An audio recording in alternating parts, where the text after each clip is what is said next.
Shalom frères et sœurs, j'espère que vous allez bien, que le Seigneur Jésus-Christ soit votre partage. En tout cas, j'espère que tout se passe bien dans votre vie, que cette semaine, vous avez passé une bonne semaine, que vous avez passé un bon dimanche, et un week-end plutôt. En tout cas, soyez bénis, vraiment ça me fait plaisir et c'est une joie de faire des vidéos pour le Seigneur et surtout pour vous mes frères et sœurs. Voilà, nous partageons autour des Écritures, simplement, avec avec nos Bibles. Hein. Voilà, nous sommes simples, mes frères et sœurs. Je pense cette vidéo alors que je suis en plein travaux. En tout cas, ça me fait vraiment un plaisir, c'est un honneur de servir le Seigneur et de vous servir également. Donc en tout cas, soyez bénis mes frères et sœurs. Aujourd'hui, nous allons parler d'un sujet très très important qui est la révélation de notre Seigneur Jésus-Christ. Et du coup, nous allons laisser le Seigneur nous guider et comprendre en fait que le Seigneur, ce n'est pas un simple homme, ce n'est pas un simple Dieu, ce n'est pas un simple être, vous savez. La Bible, ce n'est pas qu'un simple livre. Derrière, ce n'est pas de la théologie, ce n'est pas de l'intellectualisme, mais c'est un livre rempli de mystères. Et Dieu est mystérieux. On va prendre une écriture, c'est une écriture que j'affectionne énormément, qui est 1 Timothée 3,16. Et sans contredire, le mystère de la piété est grand. Dieu a été manifesté en chair, justifié par l'Esprit, vu des anges, prêché aux nations, et cru dans le monde et élevé dans la gloire. Vous voyez? On dit que le mystère de la piété est grand. Dieu a été manifesté en chair. Vous savez, le mystère de la piété. Nous avons son contraire dans les Écritures, qui est le mystère de l'iniquité. Et nous comprenons que ce mystère de la piété, c'est Dieu qui s'est manifesté en chair. Mais avant tout, c'est un mystère. Dieu est un mystère, mes frères et sœurs. Vous savez, il y a plusieurs principes dans la parole. La parole nous dit, ça c'est une petite aparté que je fais. La parole nous dit quoi? Elle nous dit que la révélation existe encore. Nous ne pouvons pas parler des Écritures sans révélation. Surtout pour un ministère. Regardez ce qui est dit dans 2 Corinthiens chapitre 14, verset 6. Un ministère, un ministre, que ce soit un pasteur, un docteur, un apôtre, un prophète ou un évangéliste, c'est 5 ministères selon Ephésiens 4, verset 11, mais en fait, il doit parler de plusieurs langages. Regardez ce que Paul dira dans 1 Corinthiens 14, verset 6. Et maintenant, frères, de quelle utilité vous serais si je venais à vous en parlant en langue? Et si je ne vous parlais pas par révélation? Donc en fait, il y a un langage qu'un docteur, un enseignant doit avoir, c'est la révélation. C'est la révélation, c'est pas sa propre révélation, c'est la révélation que Dieu donne à son serviteur et qu'il vient donner au peuple au vu des Écritures. Pas une révélation selon moi ou selon un esprit, mais non, une révélation selon ce que le Seigneur m'a dit avec les Écritures comme appui. Et vous allez comprendre que Jésus-Christ est une révélation, mais il s'appuyait toujours sur les Écritures. On va comprendre ces choses. Parce que la révélation, mes bien-aimés, c'est dans les Écritures. Dieu se révèle à nous. Dieu parle par révélation. Et regardez, il va dire quoi? Et ou par connaissance, ou par prophétie, ou par doctrine. Voilà 4 types de langage que le Seigneur peut utiliser par son serviteur. Dieu peut utiliser par le biais de son serviteur. Par rapport au ministère, il pourra vous parler de ces différents types de langage que Paul a arboré dans ses épîtres. Il parlait par moments par révélation, par connaissance, par prophétie ou par doctrine. Parce que Dieu aujourd'hui se révèle encore, bien aimé. La révélation existe encore. Et vous savez, un petit témoignage, la semaine dernière, j'ai rencontré pas loin de mon travail, dans Orient Centre, des frères. Un frère qui évangélisait avec sa femme. J'ai attendu au moins 15 minutes, parce que je voyais qu'il était avec des gens. Donc je suis parti le prendre en appart. Et donc je lui ai parlé, je lui ai dit, ah d'accord, je vais vous évangéliser. Parce qu'il faut savoir que moi, dans ma localité, quand je vois des gens, j'habite à Orléans, comme vous le savez, dans ma localité, quand il y a des gens qui évangélisent ou qui prêchent, j'aime bien aller vers ces gens-là pour savoir c'est quoi le message, la doctrine qu'ils prêchent. Et pourquoi pas les visiter. Donc du coup, ce bien-aimé, bon, je l'ai visité, il m'a dit que c'était un baptiste, etc. Bon, j'étais d'accord, fondamentaliste. Du coup, j'ai parlé avec lui, donc le fil en aiguille, on a parlé, donc on est venu à parler au fait du parler en langue. Et du coup, il me disait que le parler en langue pour lui avait disparu. Donc j'ai dit d'accord, moi j'aimerais bien qu'on en parle un jour. Donc du coup, le dimanche même, je suis parti le visiter, je suis parti chez lui. Donc on n'était pas énormément, et on n'était pas beaucoup. Donc le frère a fait son... On a lu un cantique, on a chanté, chantonné, puis le frère a fait son enseignement. Puis on a parlé un peu de fil en aiguille de différents sujets. Et lui m'a expliqué selon les Écritures que voilà, que le don de l'Esprit, c'est plus les dons qu'il y avait avant, que les dons n'a plus de révélation, la Bible elle est close, que les ministères aujourd'hui, bah, que celui de pasteur en soi. Vous savez, c'est la doctrine sécessionniste, hein. C'est que aujourd'hui, les dons d'esprit, tout comme les ministères, tout comme les choses surnaturelles que le Seigneur faisait avant, il ne les fait plus. Ils ont cessé avec les apôtres. Ça, c'est la doctrine sécessionniste. Et moi, je combats cette doctrine parce que moi, je crois que le Seigneur est le même hier, aujourd'hui, éternellement. Mais c'est pour vous dire en fait que cette doctrine-là est véhiculée partout. Une fois, je parlais avec un autre frère, il me disait qu'aujourd'hui, il n'y a plus de révélation, que la parole est close, que de Genèse à Apocalypse, nous avons toute la parole et nous n'avons pas besoin en fait, de révélation. Alors que oui, nous avons la parole pour base, je suis d'accord. La Bible dit que tu nous rajouteras, dans Apocalypse chapitre 22, 18 à 19, tu ne nous rajouteras rien, ni tu retrancheras. Et nous ne retrancherons aucune parole, mais la révélation existe. Vous savez, la parole, c'est une lettre, mais c'est l'esprit qui donne vie. Et c'est ça qui nous font comprendre en fait les Écritures. C'est vrai que même Paul dira dans 2 Corinthiens 3, ceux qui s'attachent à la loi, à l'Ancien Testament, voilà, qui sont voilés par l'Ancien Testament, en fait, ils n'ont que la lettre. La lettre tue, mais ils n'ont pas l'esprit qui vivifie. C'est vrai qu'il faut de la grâce et de la loi. Il faut la loi et le témoignage. Sinon, la Bible dit dans Ésaïe 8, verset 20, il n'y a point d'aurore. Donc voilà pourquoi il nous faut cette révélation du Seigneur pour qu'on puisse avoir les yeux complètement ouverts. Et ne pas être dans un évangile qui est contrebalancé ou qui est dans le poids et déréglé. Vous voyez? Il faut que ce soit un évangile équilibré. Que nous avons la nouvelle naissance, que nous avons l'ancienne alliance comme la nouvelle alliance. Ce qu'on appelle communément ancien tant Nouveau Testament. Voilà la révélation. Voilà sur quelle base nous basons notre révélation. Nous ne pouvons pas baser notre révélation sur des on-dit, sur ce qu'un enseignant, un ministre a dit, ou sur ce qu'un frère ou une sœur a dit. Non, je me base sur la parole. Si le Seigneur m'éclaire sur un sujet, je vais vérifier dans les Écritures si cela est vrai, si cela est conforme à la parole, et là je sais que c'est du Seigneur, tout simplement. Branham a dit que la semence du serpent, ça venait du Seigneur, et quand on vérifie dans les Écritures, ce n'est pas biblique. Un serpent ne peut pas coucher avec une femme. Vous voyez donc, c'est des révélations comme ça, qui ne sont pas bibliques et qu'il faut vérifier selon la parole. Et vous voyez dans Éphésiens 2, on va aller voir, dans Éphésiens 1, pardon, Éphésiens 1 à partir du verset... à partir du verset 17, même pas à partir du verset 15, regardez ce que Paul va dire. C'est pourquoi moi, ayant entendu parler de votre foi du Seigneur et de votre amour pour tous les saints, je ne cesse de rendre grâce pour vous et je fais mention de vous dans mes prières, afin que le Dieu de notre Seigneur Jésus-Christ, le Père de gloire, vous donne un esprit de sagesse et de révélation. Le Dieu qui donne, Paul parle aux Éphésiens, il dit que le Dieu de gloire vous donne un esprit de sagesse et de révélation dans sa connaissance. Dans sa connaissance, la parole. C'est ça la connaissance des Écritures. Dans sa connaissance et qui illumine. Donc là, après la révélation, il vient l'illumination. L'illumination, c'est-à-dire que sur un sujet, Dieu m'a révélé quelque chose, mais je comprends, mais Dieu m'a révélé ça, mais je ne vois pas encore. Et Dieu vient illuminer, Dieu vient mettre la lumière. On dirait que c'est photizo. Dieu vient mettre la lumière sur ce point-là. Je dis, ça veut dire ça. Ah, d'accord.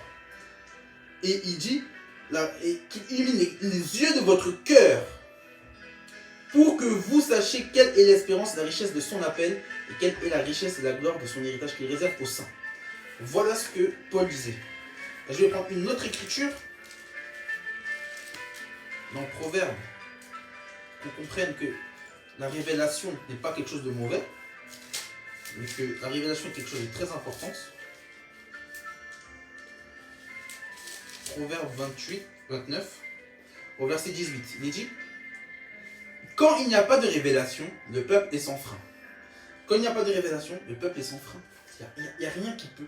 C'est comme un train qui est sans frein. Un train va à toute vitesse, il va heurter un mur parce qu'il est sans frein.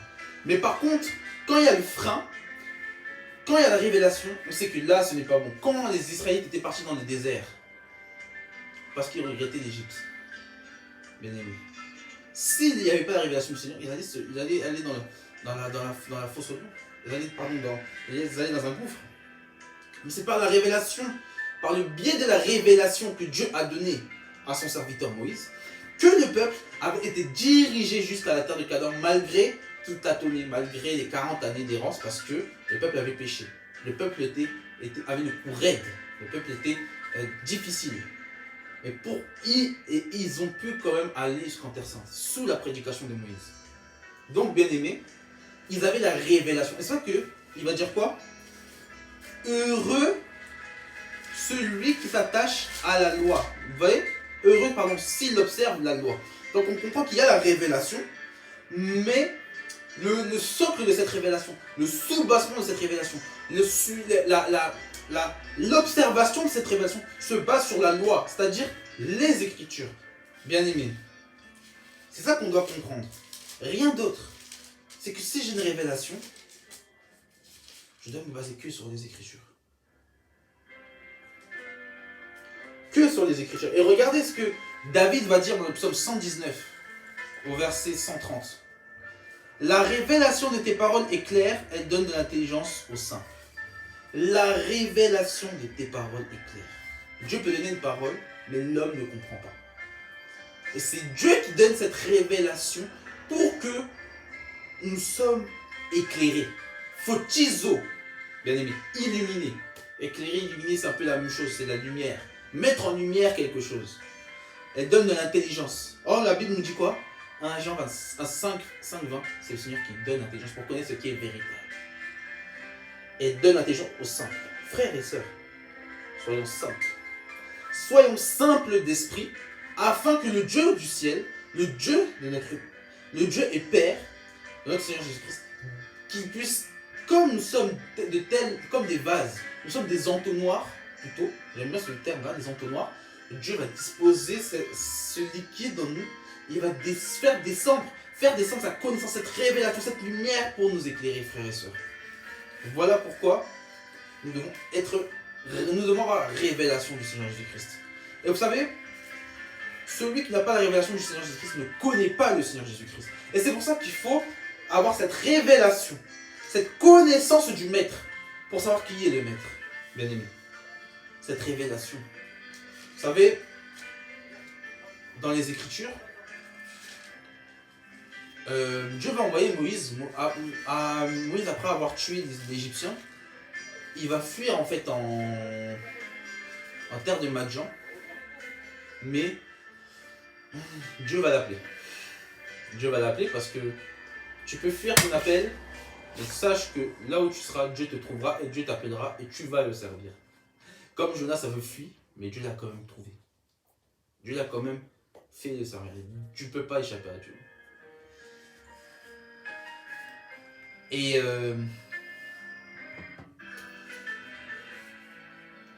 Et lorsque Dieu a eu compassion d'Israël, Dieu en fait avait dit à Moïse en fait, lorsqu'il faisait paître ses troupeaux, qu'il voulait l'envoyer. Et lorsqu'on lit dans Exode 3, au verset 13, on nous dit que Moïse dit à Dieu, j'irai donc vers les enfants d'Israël et je leur dirai, le Dieu de vos pères m'envoie vers vous. Mais s'ils me demandent quel est son nom, que leur répondrai-je? Dieu dit à Moïse, je suis celui qui suis. En hébreu, Yod, Eshere, un truc comme ça. Donc, Yod, E, Waw, E, le tétragramme. Yod, E, Waw, E. YHWH. Yod, E, Waw, E. Il dira, c'est ce que tu répondras aux enfants d'Israël. Celui qui s'appelle Je suis m'a envoyé vers vous. Dieu dit encore à Moïse, tu parleras aux enfants d'Israël, l'Éternel, le Dieu de vos pères, le Dieu d'Abraham, d'Isaac et de Jacob, m'envoie vers vous, et voilà mon nom pour l'éternité, voilà mon nom de génération en génération. Vous voyez, Dieu avait donné ce nom-là. le nom du tétragramme, donc Yahshua. Donc c'est celui qui est ou celui qui sera. Selon les versions, ça peut être futur comme au présent. Et le verbe être, en fait, c'était dédié qu'à Dieu. Et vous voyez, et Dieu ici, il s'est manifesté en fait sous une flamme de feu. Vous voyez, regardez dans Genèse 3, toujours dans le même chapitre, verset 2, il dira l'ange de l'Éternel, lui est apparu dans une flamme de feu, au milieu d'un buisson ardent. Moïse, regardez, voici le buisson était tout en feu et le buisson ne se consumait point. Vous voyez, l'ange éternel lui est apparu. L'ange éternel, c'est le Seigneur Jésus-Christ. Dans l'Ancienne Alliance. Il faut savoir que dans l'Ancienne Alliance, le Seigneur utilisait plusieurs théophanies. Plusieurs, en fait, marques, plusieurs corps, il se manifestait de plusieurs manières, sous différents aspects. Là, c'est l'aspect d'un ange, comme ça pouvait être sous l'aspect d'un homme, ouais, ou l'aspect d'une nuée, etc. Donc, Dieu se manifestait de différentes manières dans l'Ancienne Alliance. Mais, il y avait toujours cette part de mystère. Vous voyez, Dieu avait dit à Moïse, Moïse ne connaissait pas c'était quoi le nom de ce Dieu-là, de cette entité qu'il avait, de cet être. Il ne savait pas, il a dit, mais quel est ton nom? Et le Seigneur va lui dire, je suis celui, je suis, je suis mon nom. Le verbe être, je suis. Et on va voir en fait un peu plus loin, Dieu va se manifester. Moïse, qu'est-ce qu'il va dire? Parce que Dieu apparaissait à Moïse, mais d'une manière différente. Regardez, on a vu sur l'aspect d'un ange, sur l'aspect d'un buisson ardent, etc. Et regardez dans Exode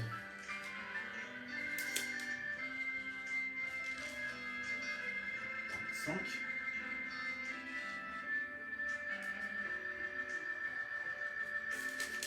On va chercher le passage.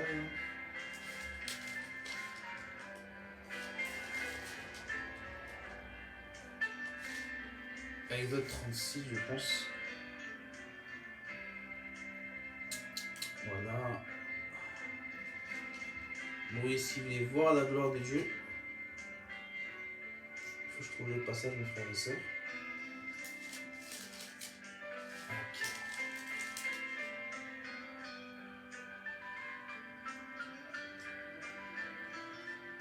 Voilà. Voilà, c'est bon. Exode 33, bien aimé. À partir du verset 13. Maintenant, c'est Moïse qui parle au Seigneur. Maintenant, j'ai trouvé grâce à tes yeux, fais-moi connaître tes voies, alors je te connaîtrai. Vous voyez? Il dit, fais-moi connaître tes voies, alors je te connaîtrai. Je trouverai encore grâce à tes yeux. Considère que cette nation est ton peuple. L'Éternel répondit, je marcherai moi-même avec toi et je te donnerai du repos. Moïse dit, si tu ne marches pas toi-même avec nous, et ne nous fais point partir d'ici, comment sera-t-il donc certain que j'ai trouvé grâce à tes yeux, moi et ton peuple? Ne sera-ce pas quand tu marcheras avec nous, quand nous serons distingués, moi et ton peuple, et tous les peuples qui seront sur la face de la terre? L'Éternel dit à Moïse, je ferai ce que tu demanderas, car tu as trouvé grâce à mes yeux, et je te connais par ton nom. Moïse dit, fais-moi voir ta gloire. L'Éternel dit, je ferai passer devant toi toute ma bonté, et je proclamerai devant toi le nom de l'Éternel. Et je fais grâce à qui je fais grâce, vous voyez? Et miséricorde à qui je fais miséricorde. Ici, Dieu a dit, je passerai devant toi, et je te ferai voir. Et je proclamerai le nom d'Éternel. Vous voyez? Quand une personne n'a pas la révélation, il va dire en fait que c'est Dieu qui parle et qui va proclamer son propre nom. Mais selon la révélation, nous savons ce que cela veut dire. Mais là n'est pas le sujet, mes frères et sœurs.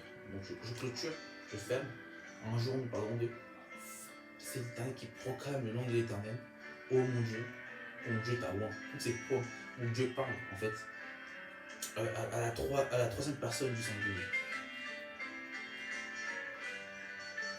Il dit quoi? Je fais grâce. Et l'Éternel dit à Moïse, tu ne pourras voir ma face. Aucun être ne peut voir la face de ce Seigneur. Car l'homme ne peut me voir et vivre. Voilà, parce que le Seigneur est tellement glorieux. Il est tellement magnifique, tellement glorieux, tellement insondable, tellement majestueux que aucun homme peut voir la gloire du Seigneur et vivre. Aucun homme, aucun homme. C'est indiqué dans les Écritures, bien aimés. Aucun homme ne peut voir la gloire du Seigneur et vivre. Dans ma famille, j'ai des personnes qui ont vu le Seigneur. Mais Sa gloire était tellement insondable qu'ils ne l'ont pas. Ils n'ont pas vu son visage. Mais il était tellement glorieux. Ah, j'ai même mon grand frère qui m'a dit qu'il m'avait témoigné, il avait prié, jeûné. Et il avait vu le trône de Dieu, bien aimé. Il avait vu le trône environné de gloire. Et c'était tellement glorieux. Et revenons aux Écritures. Et il dit, l'Éternel dit, l'Éternel dit, voici un lieu près de moi où tu te tiendras sur le rocher. Et quand ma gloire passera, je te mettrai dans un creux du rocher et je te couvrirai de ma main jusqu'à ce que j'ai passé. Alors, je retournerai ma main et tu me verras par derrière, mais ma face, tu ne pourras pas y être vu. Donc, quand Moïse a vu le dos du Seigneur, tellement le Seigneur était glorieux, Moïse a vu le derrière, de derrière, il était... Ah, je ne peux pas voir, mais je vois un peu le derrière du Seigneur. Moïse a vu le dos.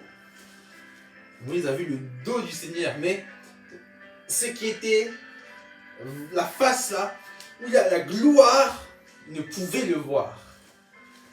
Regardez, à plusieurs reprises, des prophètes ont vu le Seigneur. Regardez, Ésaïe, il va avoir une vision. Mais ça sera jamais, ça sera toujours un mystère. Ça sera jamais une révélation. À plusieurs reprises, Dieu se manifestait par exemple même à David, à Salomon. Il a apparu 2 fois à Salomon.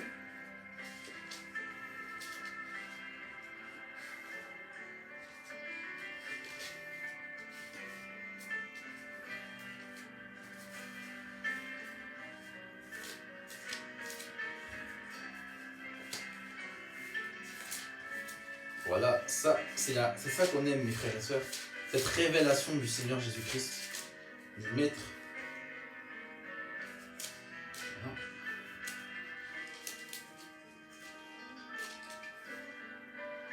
Voilà.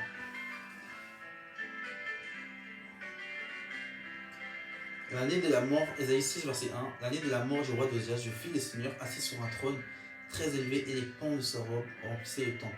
Les séraphins se tenaient au-dessus de lui et ils avaient chacun 6 ailes, 2 dont se couvraient la face, 2 se couvraient les pieds et 2 qui se servaient pour voler. Ils criaient l'un à l'autre, Saint, Saint, Saint, et l'Éternel des armées. Toute la terre est pleine de sa gloire. Vous voyez, tellement glorieux, toute la terre.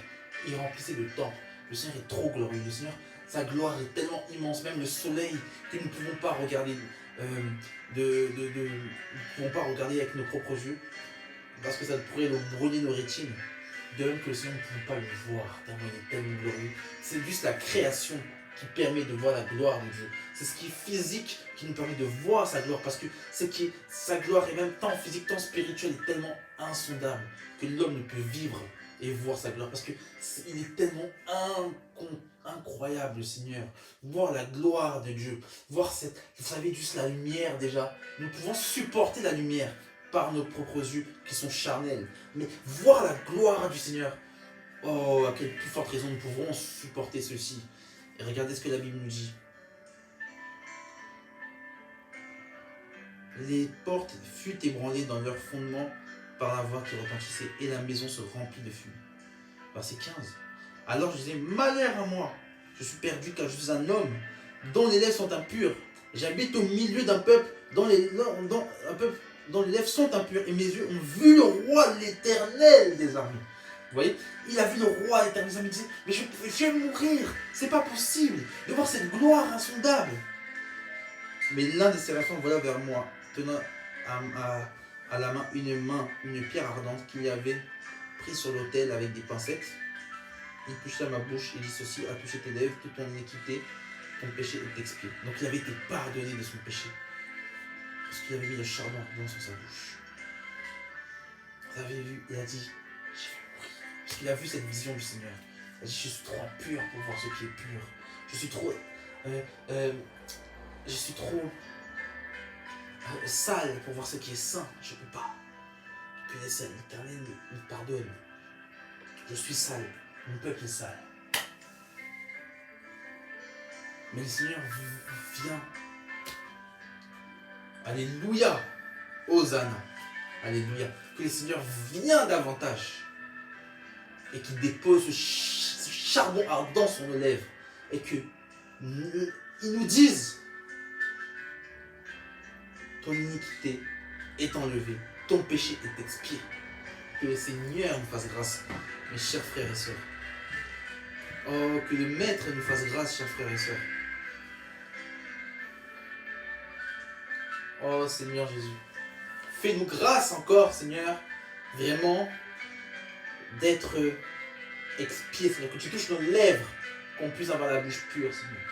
Que mes bien-aimés, mes frères et sœurs, mes bien-aimés, que les gens de ma famille, Seigneur, que les frères et sœurs, Seigneur, bien-aimés, que chaque membre de ton église, Seigneur, que ceux même qui sont en train de devenir, ceux qui ne sont pas encore appelés, Seigneur, que tu puisses te rapprocher de que comme tu as dit à Moïse, tu fais grâce et miséricorde à qui tu veux, Seigneur. Que tu puisses vraiment leur faire grâce d'avoir cette phrase que ton iniquité est enlevée et tes péchés est expié. Et que tu puisses les accueillir dans ton royaume, Seigneur. Qu'ils puissent te connaître davantage, Père éternel. Oh Seigneur Jésus-Christ, sois loué. Alléluia. Oh, vous avez vu, Ésaïe a pensé qu'il allait mourir parce qu'il a vu la gloire. Moïse ne savait pas au début que si un homme voyait la gloire de Dieu, il mourrait. Mais eux étaient au courant parce qu'ils avaient lu la Torah. Ils avaient lu ce qui s'était passé dans Exode 33. Ils avaient compris que si un homme voit l'Éternel, il meurt. Regardez ce qui va se passer dans Juge 13. Voilà, Manoah et sa femme étaient stériles, vous savez. Sa femme était stérile, Manoah c'est le père de Samson. Et en fait, ils cherchaient en fait à avoir un enfant. Ils étaient âgés. Ils étaient très âgés. Et l'ange éternel est apparu en fait à la femme. Il lui dit, voici tu es stérile et tu n'as point d'enfant. Tu deviendras enceinte et tu enfanteras un fils. Et l'ange éternel dit qu'il faut le consacrer. Donc c'est la naissance de Samson. Samson aussi est né de manière miraculeuse. Comme Samuel. Vous voyez, comme Isaac. Ouais. Dans les Écritures, il y a des choses qui se répètent. Mais la Bible dit qu'il n'y a rien de nouveau sous le soleil. Ce qui a été, c'est ce qui sera. Ecclésiaste 1, verset 9. Et ici, au verset 16, regardez ce qui se passe. Donc, Juge 13, verset 16.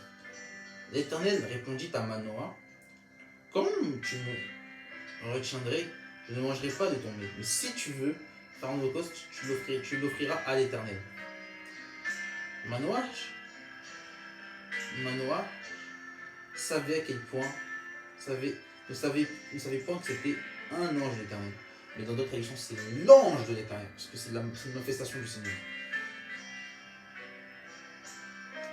Et vous voyez, on dit un ange de l'Éternel, on parlera de l'ange de l'Éternel. Et Manoah dit à l'ange de l'Éternel, quel est ton nom afin que nous te rendions gloire quand la parole s'accomplira. Il dit, nous te rendons gloire. Donc la Bible dit bien que tu ne rendras gloire qu'à ton Seigneur, ton Dieu. Vous pouvez lire dans Exode 20, verset 1 à 5, il dit, tu n'adoreras pas notre Dieu devant ma face. Donc on n'adore pas un ange. Et eux, ils le savaient. Mais ils disent que nous allons te rendre gloire. Nous te rendons gloire. Donc, au début, ils ne savaient pas. Mais là, ils se disent, nous te rendons gloire. Et l'ange éternel lui répond, pourquoi demandes-tu mon nom? Il est merveilleux. Dans d'autres traductions, c'est il est merveille. Mais je crois ici que son nom n'est pas merveille. C'est que quand il dit il est merveilleux, c'est qu'il y a une part de mystère. Il y a une part de mystère. Son nom est merveilleux, mais il n'a pas révélé son nom. Mais pourtant, on va dire, mais c'est le nom de Dieu. Pourquoi il y a une contradiction? Le nom que Dieu a dit dans Exode chapitre 3, verset 14 à 15, ceci est son nom de l'éternité en éternité, de génération en génération. C'est ça son nom. Mais là, l'ange dit, pourquoi je mon nom? Il est merveilleux. Donc il y a toujours cette part de mystère. Même dans je suis, dans le Yod et suis, c'est l'hébreu, il fait devenir, ou voilà, il y a toujours cette part de mystère. Et on va comprendre pourquoi. Et il dit quoi? Manoah prit le chevreau et fit un sacrifice à l'Éternel et il opéra un prodige. Pendant que Manoah et sa femme regardaient. Et comme la flamme montait dessus l'autel vers le ciel, l'ange de l'Éternel monta la flamme de l'autel au vu de Manoah. et sa femme tombèrent la face contre terre. Et l'ange de l'Éternel n'apparut plus à Manoah et à sa femme. Alors Manoah comprit que c'était l'ange de l'Éternel. Et il dit à sa femme, nous allons mourir car nous avons vu Dieu. Alléluia. Il dit, nous allons mourir parce que nous avons vu Dieu. Ah là là là là là là, j'aime ça frères et sœurs. Il a vu Dieu. Quand il a dit qu'il a vu l'ange éternel, il s'est dit, j'ai vu Dieu. J'ai vu Dieu et nous allons mourir.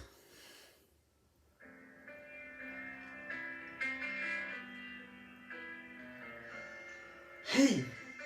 Sa femme lui répondit, si l'Éternel avait voulu nous faire mourir, il n'aurait pas pris de nos mains l'holocauste et l'offrande. Il nous aurait fait pas voir tout cela. Il nous aurait pas maintenant fait entendre de pareilles choses. Alléluia, bien-aimés. Vous voyez? C'est toujours ce côté mystérieux. Il y a toujours ce côté mystérieux, frères et sœurs. Vous voyez? Toujours ce côté mystérieux que le Seigneur avait dans ses alliances. Regardez dans Ésaïe 35.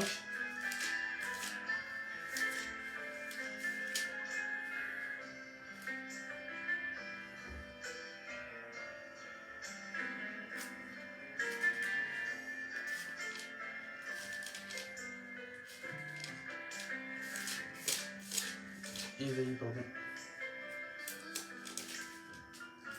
Non, Ésaïe 45.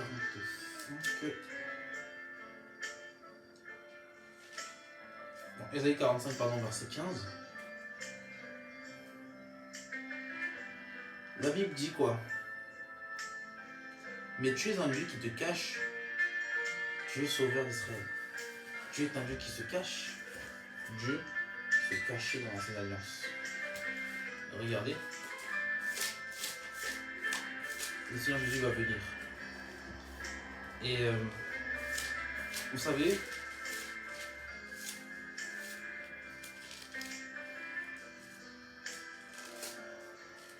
dans Jean chapitre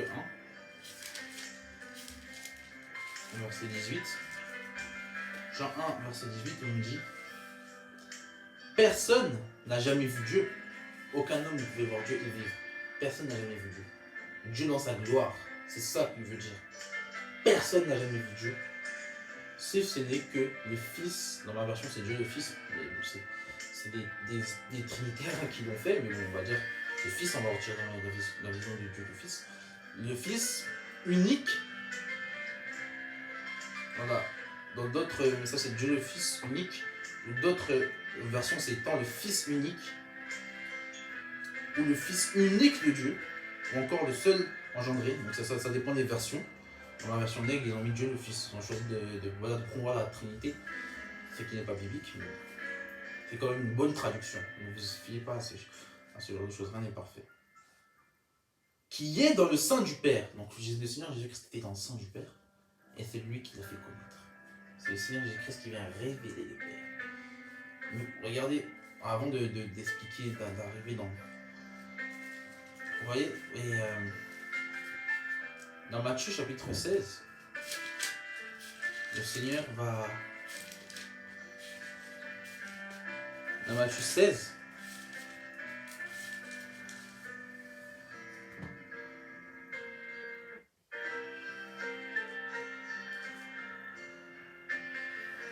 Matthieu 16, à partir du verset 13, Jésus, étant arrivé dans le territoire de Césarée, demanda à ses disciples, qui suis-je au dire des hommes, moi le Fils de l'homme?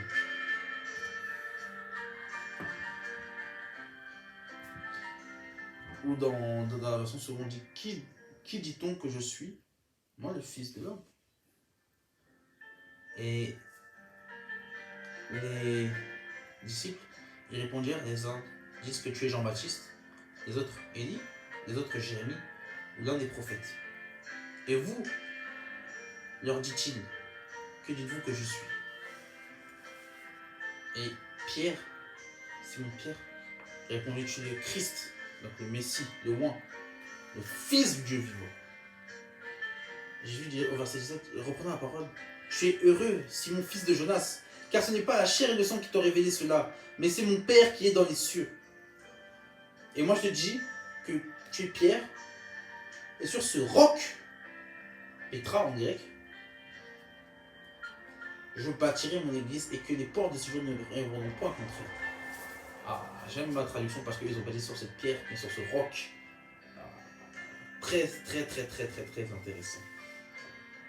Vous avez vu la conséquence? Sinon on va demander, mais qu'est-ce que les hommes disent de moi? Les uns disent que tu es une prophète, les autres disent que tu es Élie, Jean-Baptiste. Mais vous, qui me connaissez et qui est avec moi dans l'intimité, que dites-vous que je suis?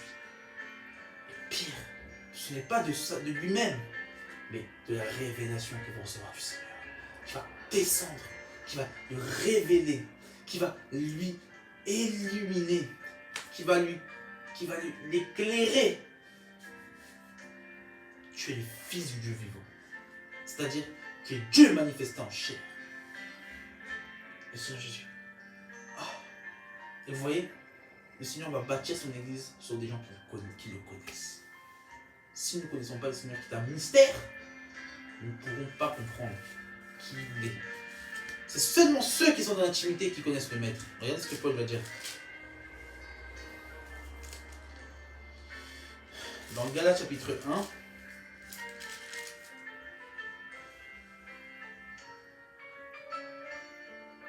au verset 11, je vous déclare, frère, que l'évangile qui est annoncé par moi, ce n'est pas un homme.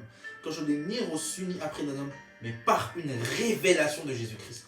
Ce que Paul enseignait, ce n'est pas un homme qui l'a enseigné. Il n'a pas entendu quelqu'un en disant, ah, il m'a enseigné ce livre, maintenant je vais prêcher ça. Non. C'est qu'il a reçu. C'est par révélation de Jésus-Christ. Parce que Jésus-Christ est la révélation des Écritures. C'est le Seigneur Jésus qui lui donnait sa révélation. Dans Éphésiens 3,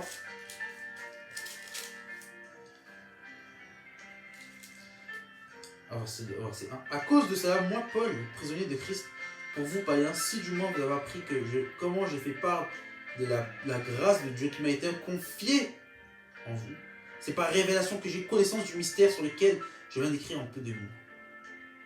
En vous lisant, vous présentez l'intelligence que j'ai du mystère de Christ. Pour vous, représenter l'intelligence que j'ai du mystère de Christ. Il n'a pas été manifesté aux fils des hommes dans les autres générations, comme il a été révélé maintenant, par l'Esprit aux saints apôtres et aux prophètes de Christ. Ce mystère, c'est que les païens sont co-héritiers et forment un même corps, participant à la même promesse que Jésus-Christ par l'évangile dont j'ai été fait ministre, selon le don de la grâce de Dieu qui m'a été accordée par le mystère de sa grâce. Donc le mystère, là maintenant, c'est que les païens et les juifs font un corps en Christ. Mais Paul dira, c'est par révélation qu'il a compris cela, parce que Christ lui-même étant un mystère. Christ est un mystère qui mérite quoi? Qui mérite d'être révélé. D'être révélé.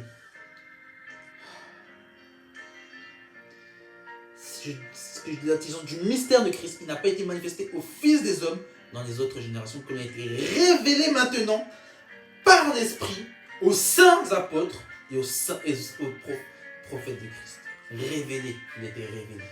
Cette révélation complète du Seigneur Jésus-Christ. Alléluia.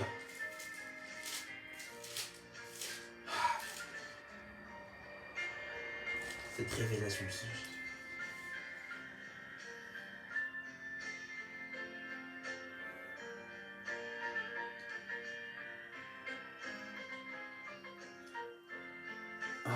C'est d'elle que j'ai été fait ministre selon la charge de Dieu auprès de vous, afin que j'annonce pleinement la parole de Dieu, le mystère caché de tout temps, de tous les âges, mais révélé maintenant au saints. Dieu a voulu faire connaître la glorieuse richesse de ce mystère parmi les païens, à savoir Christ en vous, l'espérance de gloire. C'est lui que nous annonçons à tout homme, instruisant tout homme en sagesse, afin de présenter à Dieu tout homme devenu parfait en Christ. C'est à quoi je travaille en combattant avec force qui agit puissamment en moi. Colossiens chapitre 1, verset 25 à 28. 25 à 28, à 29. ce mystère caché de tout temps, c'est l'Église, d'accord. Mais l'Église, c'est le corps de Christ, c'est Christ lui-même, c'est lui le mystère caché de tout temps. Voici Christ, le mystère caché de tout temps. Et vous savez, dans la Bible, il y a un fait d'intimité. Vous savez, l'intimité, c'est ce qui se passe dans le secret. Et vous savez, quand un homme et une femme se marient, toujours dans le cadre du mariage, les deux ont des rapports intimes, donc des rapports sexuels. Et les deux le font ce qu'on appelle dans l'intimité. Et l'homme voit la nudité de sa femme. Vous voyez. Et la femme voit la nudité de son homme. C'est pour ça que la nudité, ça symbolise beaucoup de choses. Parce que l'intimité, c'est dans le secret, mais c'est que l'époux et l'épouse qui peuvent le voir. Aucun autre être. La Bible dit bien dans Genèse, on avait vu Cam qui avait vu la nudité de son père, qui fut maudit et qui n'avait pas couvert son père. Dieu dira dans Deutéronome, dans Lévitique 18, que tu ne verras aux enfants et aux parents, etc., que de point montrer leur nudité, voilà, parce que c'est quelque chose qui est en horreur à l'intérieur, et qu'il faut en fait cacher. Et là, de même qu'il faut qu'on comprenne une chose, c'est que comment dire, la nudité doit être cachée. Et Christ et Jean, en fait, dans Apocalypse chapitre 19, va voir quelque chose qui est intéressant.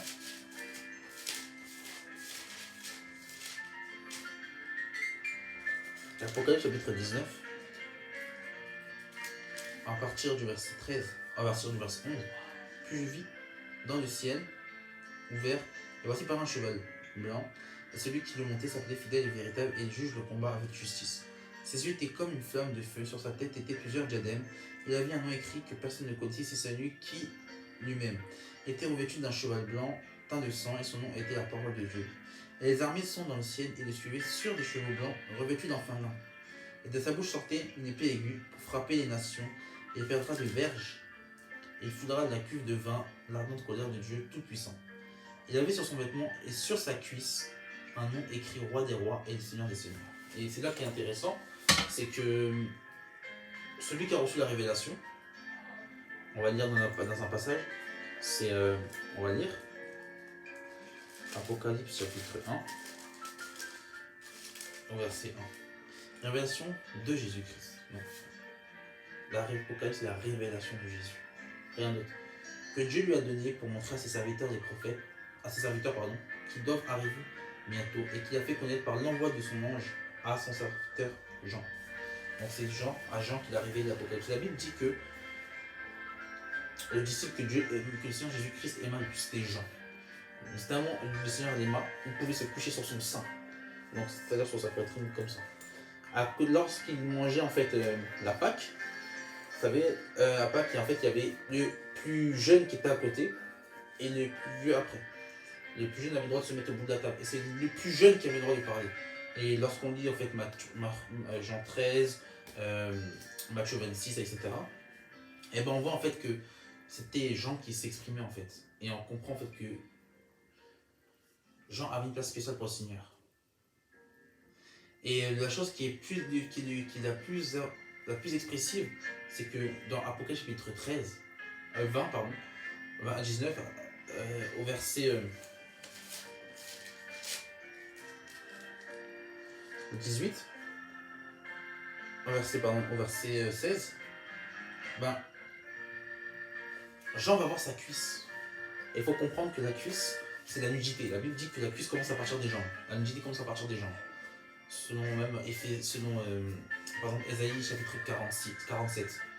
Voilà. Et d'autres passages dans l'Ancienne Alliance où Dieu va dire en fait à Aaron de mettre, même dans Ésaïe 35, je ne me trompe pas, ou 36, où il va dire en fait de mettre des vêtements faits de fin lin, des caleçons, afin qu'on ne puisse pas voir ta nudité lorsque tu monteras au-dessus